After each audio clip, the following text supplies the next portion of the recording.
2026 is going to be an awesome year. We got some pretty cool stuff coming up. First off, we got Foundations of Recovery. This is our flagship program. We're starting it in January. This is for anyone, man, woman, or couple who wants to come and reclaim their heart from shame, trauma, and betrayal. We start off with an education on all sorts of principles, give you the common language. We feed you from a fire hose in terms of all things recovery. It is such a great start to recovery. And we get at the roots of things, Tyler. This isn't like any other program. Like, this is our healing journey in process, and Foundations is where we begin. If you look at the value that you're getting there to kick off a good recovery with all of the right education, all of the right language, and a team to get you started while also being directed by Brandon and myself through the whole process, what a deal. So if you're interested, if you're struggling, if you've been wanting to do something for a long time, jump into this. This only comes around every so often, and we would love to have you there. Click the link in the description to sign up for it. And to make it even sweeter, we're also including a raffle for a free pass to the Radiant Dawn retreat. Anyone who signs up for Foundations will be added to the raffle for that free Radiant Dawn pass. If you're a man and you sign up for Foundations, your name still gets entered, and you can give that pass away if you win it to any woman that you want to. So what you're saying, Tyler, is if you sign up and participate in Foundations, you could possibly go to Radiant Dawn for free? That's exactly what I'm saying, which is crazy because Foundations by itself is already an insane value. Man, I sound so salesy. But it actually is awesome. So come to Foundations. And even if you don't come to Foundations, sign up for Radiant Dawn. It's beyond therapy, the best healing experiences that you can have. Click the link below and come join us. My sex addiction is under control, but my attachment wounds keep resurfacing. Welcome to the Real Talk Recovery Podcast with the Therapy Brothers. We're brothers, we're therapists, and we know recovery. Bring your stories, your questions, your successes with real recovery.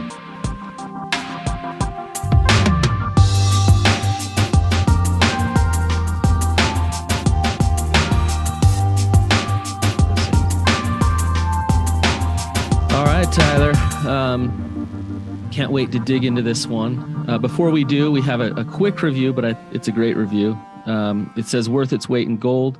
As a recovering addict, I love listening to this podcast. It provides so much insight from me and my sponsees. Keep it up, fellas.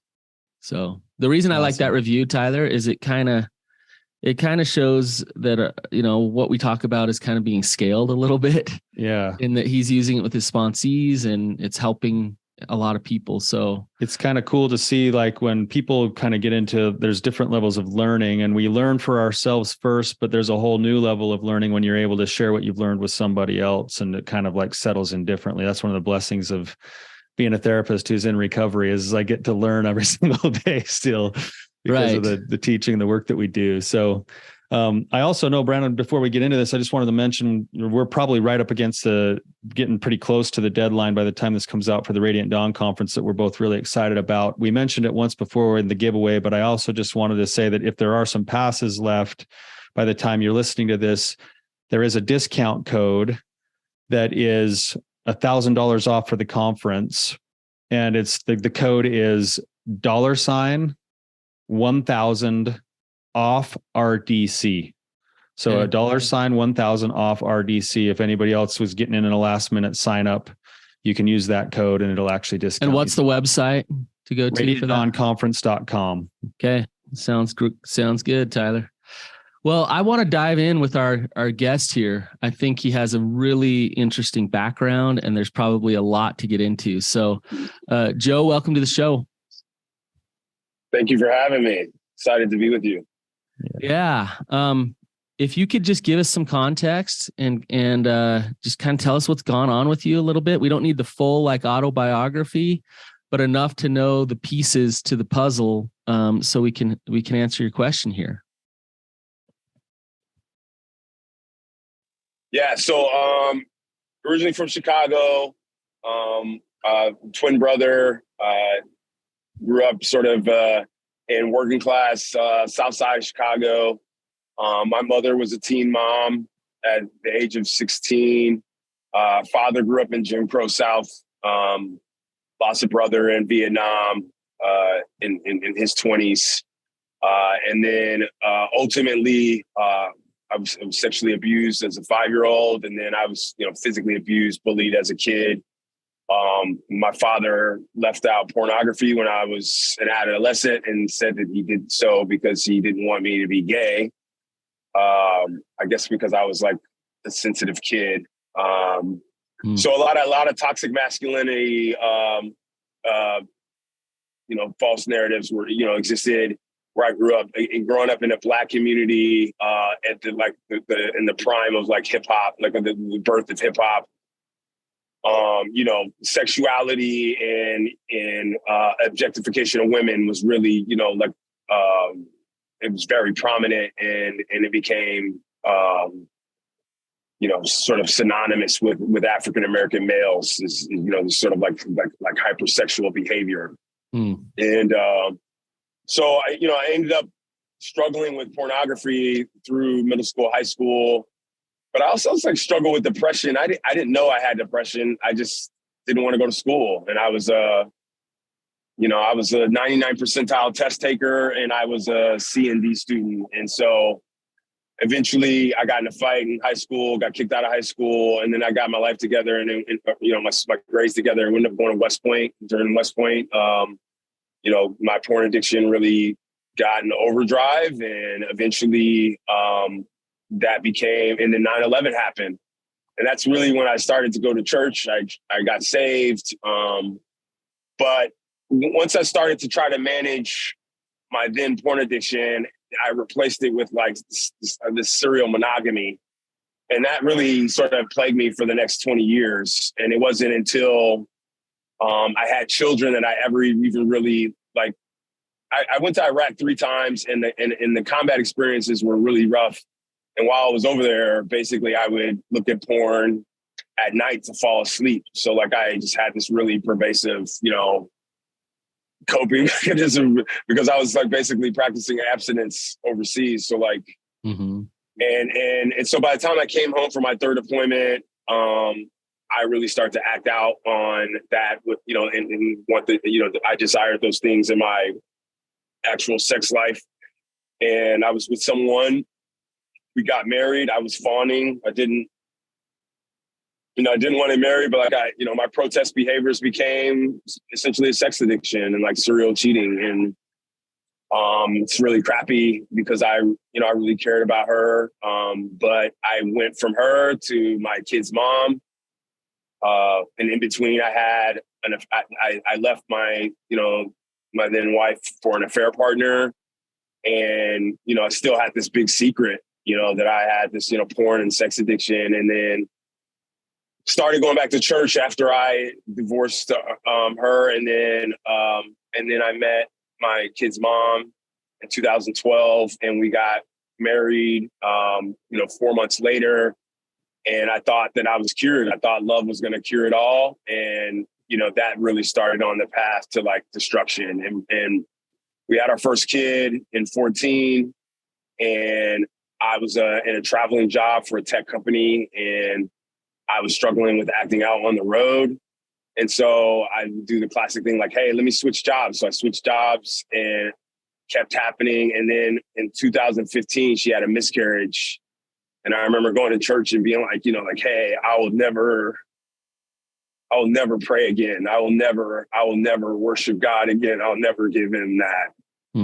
I'll never be that vulnerable ever again. And I was so angry, so, and nobody tells you that guys are going to suffer from, depression because of miscarriages, but, and then it really from there, like I was on a path towards suicide attempts. And so by 2019, I had multiple affairs and cheated multiple, a lot, and, porn and all that. And so, but I was high functioning. So I was in, I had jobs, was making a lot of money, big 6-figure jobs. And then eventually had a scandal where I had an affair partner and attempted suicide. And that was in 2019 when I turned 40. And that was really when I started to take, that's where I actually called it a sex addiction. I never even called it a sex addiction. I just was like, I'm just a POS, a piece of crap. So, Mm-hmm. and then from there, you know, I didn't get on meds for another year or two and attempted suicide another time, a couple more times. And, you know, over the years, I've started to really take, you know, inventory of like, you know, my role in all this. And I think one of the most difficult things to do is to say, this is my fault. I hurt people that I love.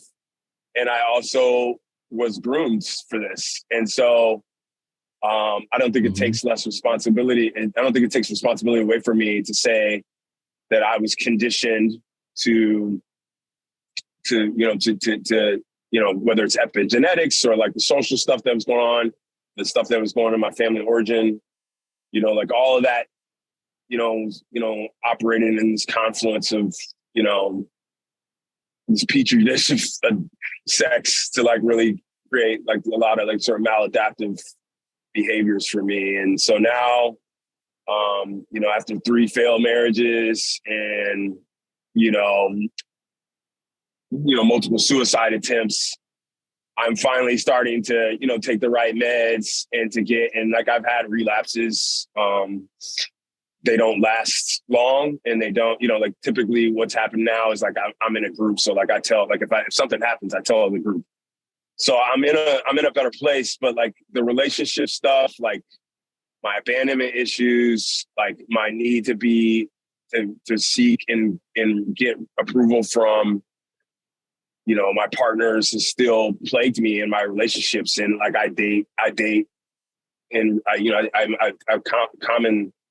a common narrative for me in the last 2.5 years since my divorce is dating and being in toxic relationships where like the other person has trauma that they haven't dealt with, or they're an alcoholic, or they're, you know, they're a sex addict or whatever. So it's just, you know, like it would be nice to, in my year 5, to finally start to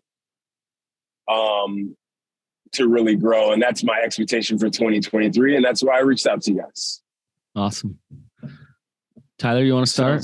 Sounds like it's been quite a ride for you, Joe. Man, like I can only imagine like all of the details that are underneath the quick story that you just told us about some of your life experience and the things that you've been through. And I want to just first thank you for your service to our country, Joe, and appreciate that you're here with us today. So there's a couple questions and like thoughts here, Joe. The first one, just maybe for some clarification, is you're currently in a therapy group for the sexual addiction. Is that what you said?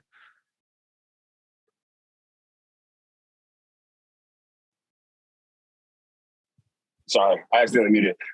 So I'm actually in smart recovery. Okay. I struggled a little bit with like the 12-step. I actually would love to like start one for myself, but like I've struggled a little bit with 12-step just because like I like really believe in like this idea of like the new creation in Christ. And like, while I do think I think 12-step's amazing. I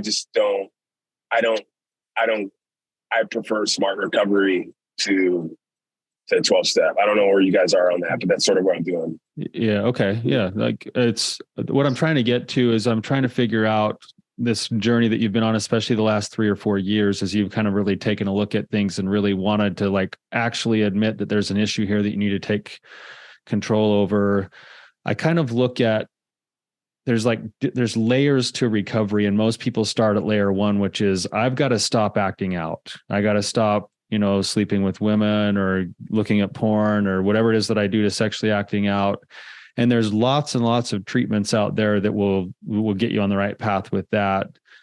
But to me, the deeper levels of recovery, which is what it sounds like you're trying to figure out how to step into, really start to happen when you're willing to go find the right support, the right structure, the right kinds of treatments to really look inwardly at those false beliefs that you've been living with the ideas of how you view yourself and how you view relationships and some of that past trauma that you've experienced in the past. And I'm just wondering if you've done any of that deeper dive work or if it's been focused heavily just on the sobriety part of the recovery.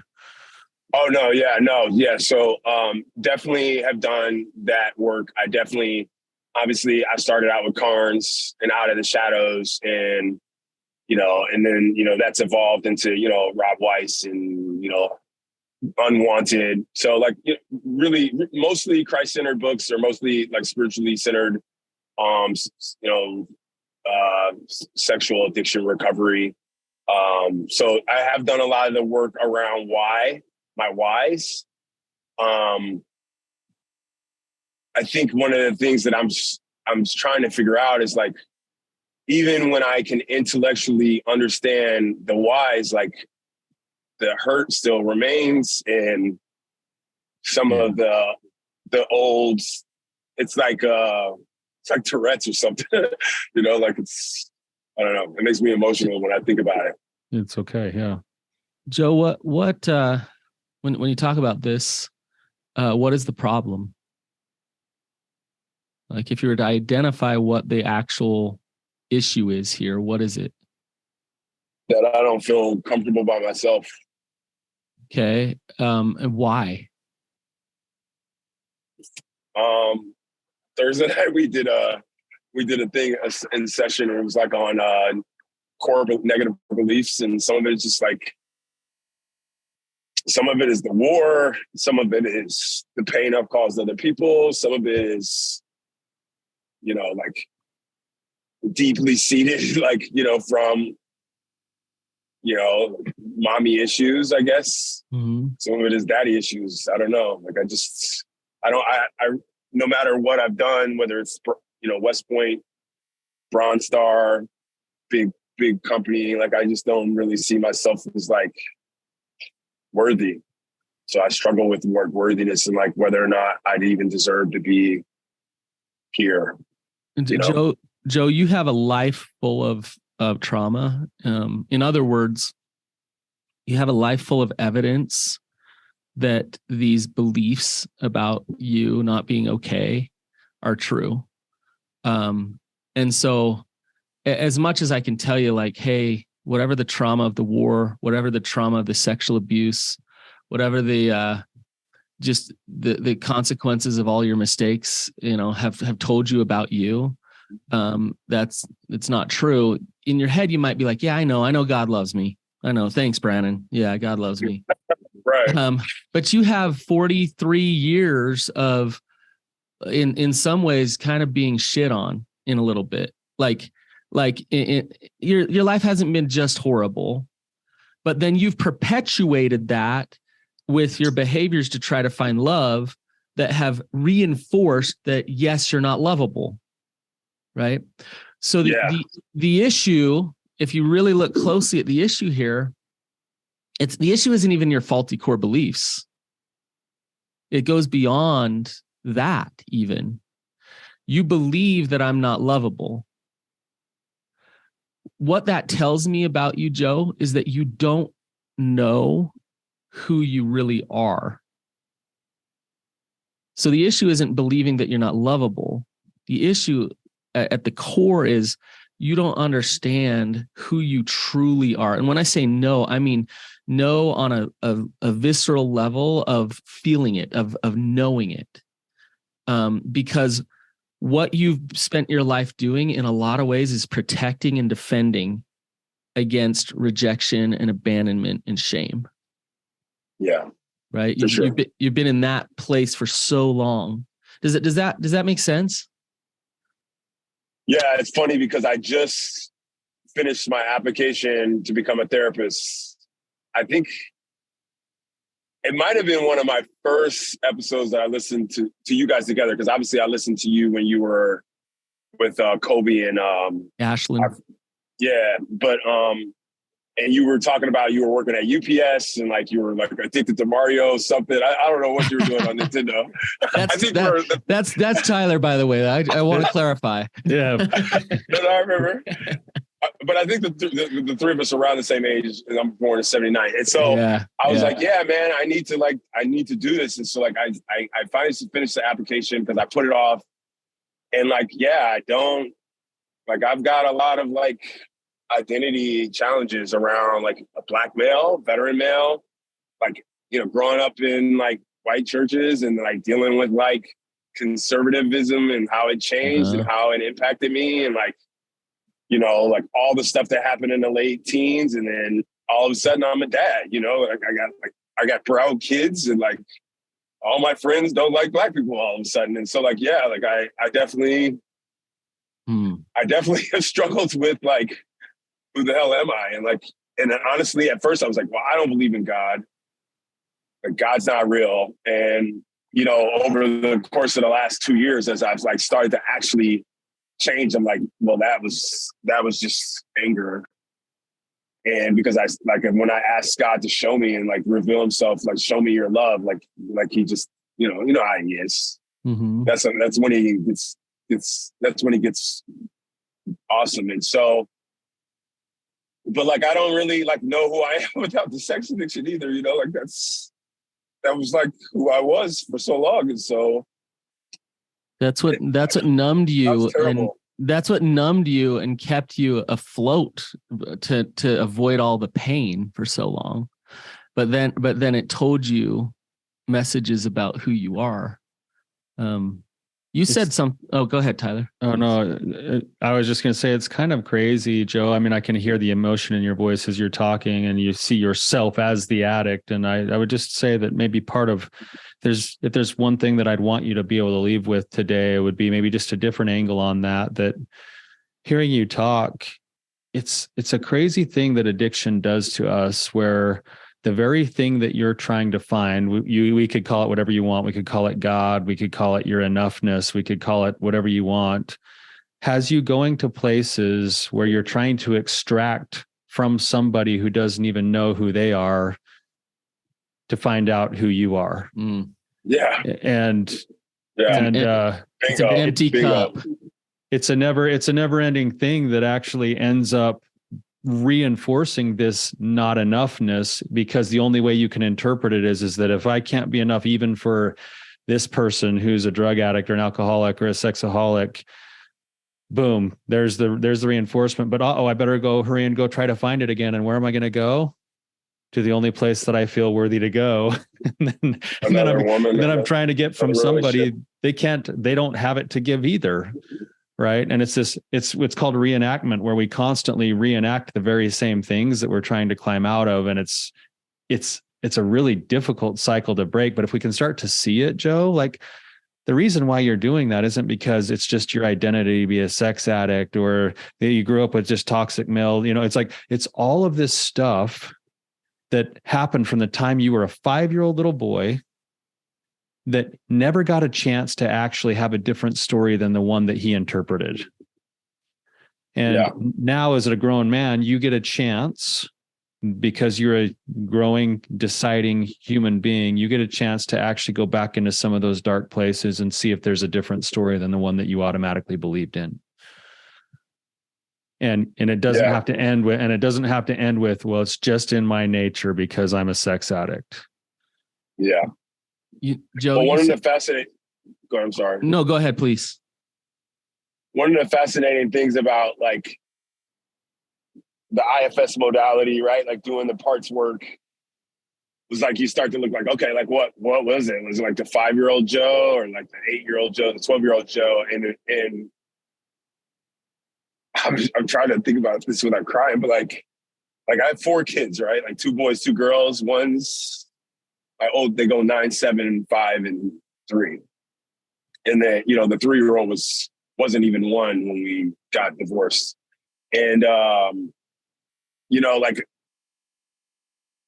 I always think about like, well, how can I keep them from, I never wanted to be like my dad. And then I ended up being like him. And then like, I'm like scared to death of like what my kids will be like, you know, like, at least my dad and my mom stayed together, even though it's dysfunctional. At least they stayed together, and he eventually got saved, like at 68. So, you know, good on him. You know, it's like the Weezer "Say It Ain't So" song. Like he's cleaned up and found Jesus. Like, but like, you know, like great. Like I still hurt. You know, the wake of destruction's still there. Yeah, and so like I think about that with my 4 kids, especially. My oldest is like, you know, like he's a lot like me. He's like tenderhearted, you know, And I just don't want him to, I don't want him to say he doesn't want to be like that. And I don't want him to be like that either, you know? Mm-hmm. So, you know, it's interesting. What you just said about your oldest being a lot like you, tenderhearted, and that your dad, you know, put out pornography because he thought you were gay because you were sensitive.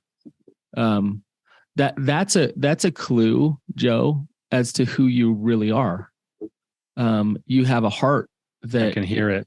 Yeah, we can feel it, Tyler. And I, beyond all this trauma and your story and all this stuff, we can feel who you are as a dad. But right now you have this addiction just wrapped all around you, that makes it hard for you to show up as that sensitive, powerful, loving, kind man that you are. Your kids, your 9-year-old, he's your oldest, Joe? Yeah. He has stud. Yeah. Okay. He has a dad who's fighting like hell right now to break some patterns and to not stay stuck in these addictions. And he's 9 years old. Okay. There's time for him to grow up and see his dad as a man who's a resilient warrior who actually turned the tide. But in order for you to do that, you can't focus on the wrong thing.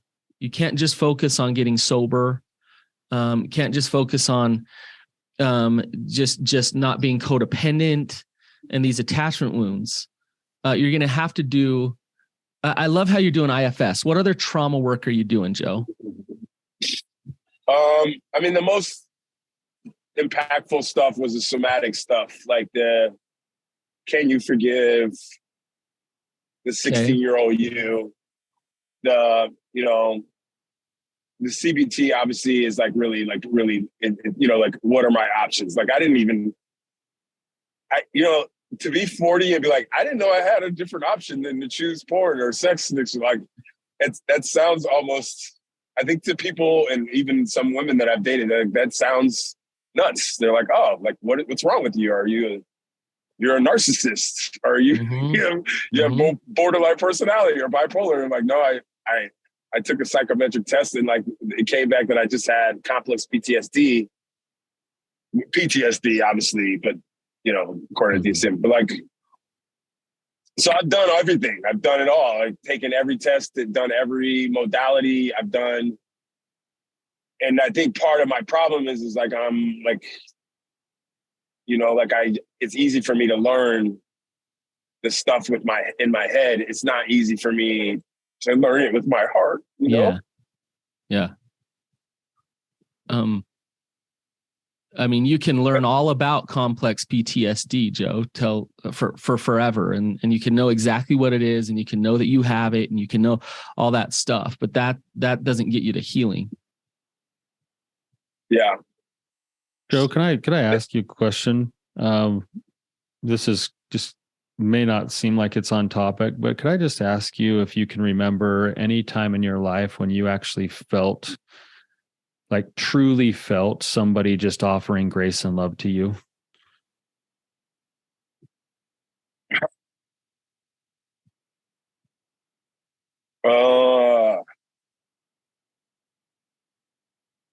I mean, I think the people that I've gone to rehab with have done that, but like, no, not what they've done, but where you felt it. I don't know, man. I think, Tyler, like, I think one of the things that I've struggled with is being seen. Like, I don't know where to go. Like, where, I'm like in a big church. It's like too big. Like, I can't even like, do I go to a Bible study? Do I do a 12-step? I don't know. Like, I think, I didn't say what you do. I didn't say what you do. I said, when's the last time, if ever, you felt real love and grace? From my kids. Okay. From my kids. Yeah. When I got back from rehab, like my oldest just ran in my arms and he's like, okay, Dad, I'll see you later. I'm like, I love you. And he's like, okay, see you later. He doesn't, but he just ran in my arms and he just cried, because he was just like, I miss you, you know? Like that's maybe that.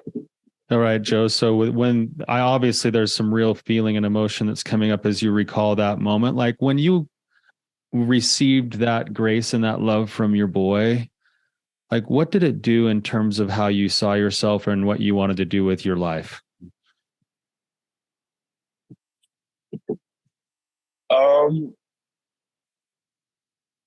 I just knew that, like, I knew that I could tell him, you know, like I knew I could help him because I was helping myself. Like I knew I was on the right track. Mm-hmm. You know, it felt like if it at a minimum, it was just going to be the five of us. Like I could give him what he needed. Yes. And he loved me enough as his dad to just, you know, he just wanted to be there. Okay, Joe, you're getting to where I wanted to go with you for a second, in that you've been trying to motivate yourself for a very long time by beating yourself up and judging yourself and looking at all the horrible things you've done in the wake of destruction you left behind. And the simple truth is that you have done those things and there is a wake of destruction. But the motivator that will actually allow you to be the father you want to be to your kids is going to come through the grace that you felt. It's going to come through the love that you've experienced when you realized in that moment that he was coming to you, even in your brokenness, and you had something inside of you saying, it might just be the five of us, but I can do this and I will provide. That's the change of heart that's starting to happen from the inside out. But Tyler, I want to say this. I want to ask you this, Tyler. Okay. I think there might be something missing here. Is feeling that from your child is love. That's actual real grace and love. And childlike love is probably as close to God-like love that we can possibly feel, right? I think so.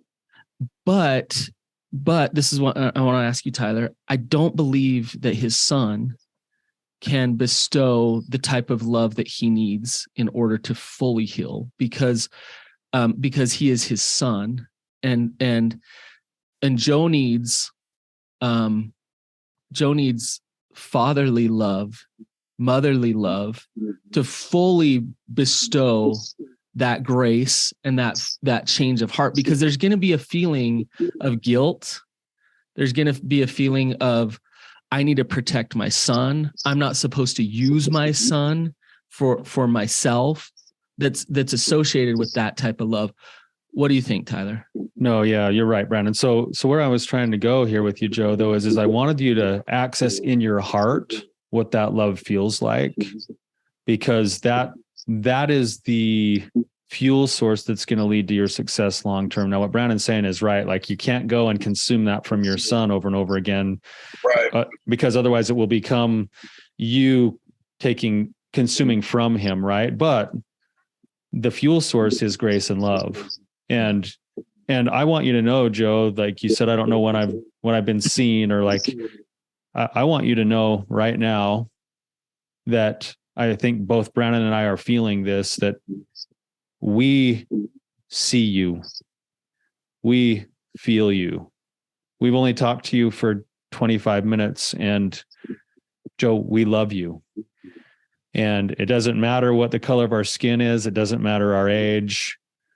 You being here on the show today is an opportunity to receive a little bit of fathering. And you're here, and Brandon and I are here to offer that today.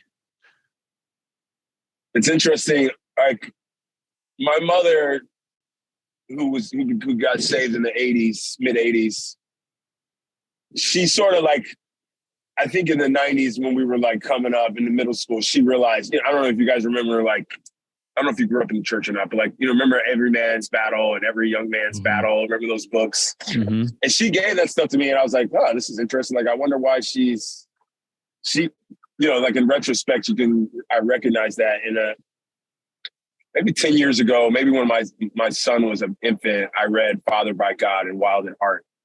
And I was like, and I remember at the end of the book, I think at the end of Fathered by God, he was like, listen, like, if some of you guys are struggling with this notion that you're lovable and that you deserve the love of Christ, or you deserve love, like this is the time to confront it, and that was like, that was still early on in the, in my cycle, like, and I wish that I think one of the things that I struggle with is like, I think I still live in those moments where I'm like, damn, why didn't I change then, Yeah. And then I think to myself, like, well, I can change now. And at least at a minimum, I can share these stories with my son that my dad struggled. Ultimately, like the things that I'm saying about my dad are rooted in his pain. And I think I didn't know that either. Like, I just thought he was an asshole. Yeah. Right. I think I think when you realize like how much pain that, you go through, and then you see like what God will give you the strength to go, the missing ingredient was being able to like heal and then share that story. And so like, that's my hope. And I pray that, like what you're saying about like feeling loved and seen is something that doesn't seem to be like that. Like, I just don't want to be, I would like to be able to rely on the love of God and honestly, just to be able to love myself enough to like, to not use relationships as a means to like, solving these missing things that I have in my life, because I also think that that's causing issues with my kids. Yeah, no question. Joe, in Fathered by God and Wild at Heart, Eldridge talks about, he calls it receiving a new name from God. Yeah. What's your understanding of that? Do you know what he means by that?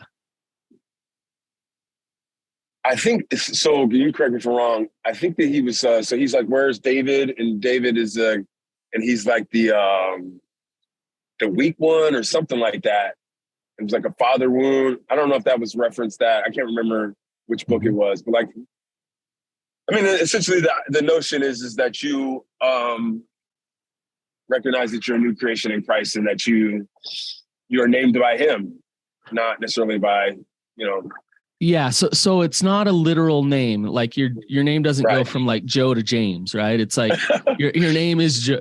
It's in Revelations. God talks about how we receive this white stone that represents our light and represents our eternal presence, right? And here's where I'm going with this. You still need to receive a new name, Joe. That happens through initiation with God. And when you receive a new name or you receive this white stone, what you receive is an understanding of self. What is my light? Who am I really? And the only way that we receive this new name is through this initiation with God. Now, here you are with a lot of father wounds. It's interesting as you're talking about your dad of like, hey, yeah, he got saved. Yay. But like, you hurt me still, buddy. Like, I still got a lot of father wounds. And one of the pathways to healing for you is to actually go to God, a masculine figure who has let you down when a miscarriage happened and has let you down in other areas of your life, and to actually surrender yourself to Him, to initiate yourself with Him, to receive that love that Tyler was talking about, and to understand who you truly are, to receive that white stone or that new name or whatever we want to call it. You, along that pathway to receive that, you turn to the feminine, and a lot of times the unhealthy feminine, in order to try to get your name, in order to try to get your okayness. Yep. And so you're learning how to not turn to the feminine. You're staying sober, but you're not pushing far enough with your vulnerability because it's scary. Like the waters I'm talking about treading to get to that new name are terrifying because it will push you into the biggest fears of your life because you've been abandoned and hurt in your past. And you have to sit through that and deal with that until it's bestowed upon you. Does that make sense? Yeah. Am I speaking another language here? No, I mean, I'm a literature major, a literature philosophy. So I mean, obviously I'm picking up what you're putting down, but I think one of the things that I thought of as you were saying that is like, Like I've gone to war. I've had to shoot my weapon. I've like done all the stuff in the military. And like, this is the hardest thing I've ever had to do, you know? Like, this is like the last 4 years of my life have been like the hardest. They're harder than anything I've ever had to do in every way. Like, whether it's physical, even like I've said this in, you know, in group, like, you know, I was always able to muster physical courage. Cause like, if I die, I die, you know, like no big deal. But like, you know, you do it for your country, whatever. But like, I struggle to muster the courage mentally, emotionally, spiritually to say like, okay, God, it's just me and you. Like, what are we going to do? Like, you know, like, you know, like just sit in silence and to be, and even like, you know, like it's one thing to date, but even if I was going to date, at least date someone who's healthy, you know what I mean? Like, or like has secure attachment and who's going to challenge me to move slow and like not let me, you know, like, you know, we're not moving in after 2 months or like, you know, saying we, you know what I mean? Like, I'm really trying Joe, someone who's healthy will not allow you to use her and it will push you back toward God. Like you gotta find your worth there. And the unhealthy part of you will be so uncomfortable with that because she'll be boundaried and she's not going to allow you to consume her. It's a challenge, Joe, too, because I know what Brandon's preaching at you right now might sound a lot like some of the stuff that you've been turned off because of the wrestle you've had with your own relationship with God. But I think there are some principles in what Brandon's saying that really do land here for your situation, Joe. And what I think Eldridge does say is he says he's going to continue to pursue your heart, whether you know he's doing it or not, until you're broken enough to receive him. And it sounds like you're getting pretty broken right now. Yeah. And that's not necessarily a bad thing if it can be seen through eyes of possibility and grace instead of through eyes of judgment. And I want to just offer something up here, Joe. I think God speaks to us sometimes through just sitting there and being quiet and being patient. I believe that, but I also believe that God speaks through other ways. And, you know, I'm thinking those new names, like Brandon said, they might be names like warrior, chain breaker, lover. You know, and I'm sitting there thinking as we talk, Joe, like as you've unfolded your story, I think chain breaker fits really, really well for a guy like you, where you can look at your whole family tree, Joe. Yeah. You've got a whole family tree, and here you are learning the things that you're learning and doing the things you're trying to do. And yes, you've done some things that have hurt your kids and hurt other people, but you also have the ability to change the whole trajectory of your entire family tree right now. Yeah. And why not? Why wouldn't God call you a chain breaker or a gardener or whatever you want to be? But well, it's interesting what you're saying. Change your family tree. You think about Joseph, like the story of Joseph. He's like, yo, I got this dream. All of y'all gonna worship me. And his brothers are like, okay, like we're gonna sell you to slavery. Yeah. And then he's like constantly running. He's like like, you know, like the hot wife is like, oh, she's like once, and then he's like, like this isn't gonna work. And so now he's in jail. And then all of a sudden, I love that story because in the end, like, you know, like he like sees his brothers, these people that he's supposed to be, that he's supposed to love, and he has to leave the chair. They don't know him, right? He's like dressed up like probably like an Egyptian. They don't know who he is. And like he has to leave. If this the way that the narrative is written is like he has to get up and go and cry because he can't believe that he's presented with this opportunity to like save the sons of Israel, right? The sons of Jacob. And, you know, I used to pray that I could be a light, you know, whether it's, I always thought I was Luke Skywalker. It turns out I was like Darth Vader.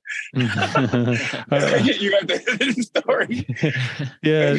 So Joe, I want to go back to what you were saying here, because I think this is actually a really good illustration for what you're talking about with the story of Joseph.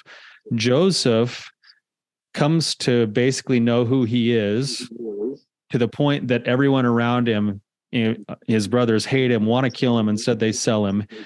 After he gets sold, he gets falsely accused. After he's falsely accused, he spends time in prison. He goes through hell, Joe. He goes through hell in order to actually fulfill the purposes that God sent him to do. And you happen to maybe be in that prison part of your own story, but your own story can end with a glorious transformation. But you have to be able to embrace the prison and the false accusations and the hatred. You have to be able to embrace that as part of the process, because that's the pathway God used to get Joseph to where he could actually save and love his brothers. I don't know if there's anything I get from this, is that I hadn't really sort of like thought of it like that, but like maybe there's some entitlement. Like, why do I have to keep suffering? You know, like what? Like, when will the suffering stop? You know, and maybe that's not. Maybe that's the. I mean, clearly that's probably the wrong perspective. Mm-hmm. Yeah. I see and hear your suffering, Joe, and I don't like to hear of your suffering, but I also believe in the power of transformation, and I don't see transformations happen very often at a grand scale without some type of pressure. And so, yeah. But also we gotta see that, you know what, Joe's been through war 3 times, literally. And Joe's been through trauma. Joe's been through all this stuff. And guess what? You still have 5 kids that love you. You still have breath in your lungs. You still have a lot of years ahead of you. So like, you're still living. Those suicide attempts didn't work. And there's still reason that you're living. And that tender heart and that sensitive soul inside of you, God needs that for some purpose here. And the adversary is going to come try to take you out again and again and again because he's scared of you. Right. And so Joe, you're here talking to us today. You just went to rehab again. You're doing your therapy. You're working hard, dude. Get to a point where you can let it go. Let go of the pain, surrender that over, do the hard work to allow yourself to do that. And there is freedom. I promise you there's freedom on the other side of it. So I really appreciate you coming here today. I'd love to go to lunch with you and just talk about being dad and like what, talk about anything. But I really appreciate that I got to talk to you today, Joe. Joe, your presence, your presence to me was a real gift today, Joe. I know that you're struggling and in a hard place, but I love the feeling that I got from interacting with you. And I want you to know that despite all your problems and struggles, I felt and saw your heart today. So thank you for coming and sharing it. And I know that our listeners will appreciate it as well. Thank you guys so much. And thank you for everything you're doing for guys like me. Yep. I really I'm blessed to be able to listen to you guys weekly. So thank you again. You're welcome. You bet, man. And by the way, the conference is coming up soon. The Radiant Dawn is March 30th, and then we'll have a men's one in probably the last week of October or last week of September, first part of October. So you should keep your eyes open for it, Joe. All right, I will follow up, and I'll let you know when I'm signed up. Okay, sounds good, awesome. man. Can't wait. All right, gents. Thank you. Okay, we'll see you later. Thanks.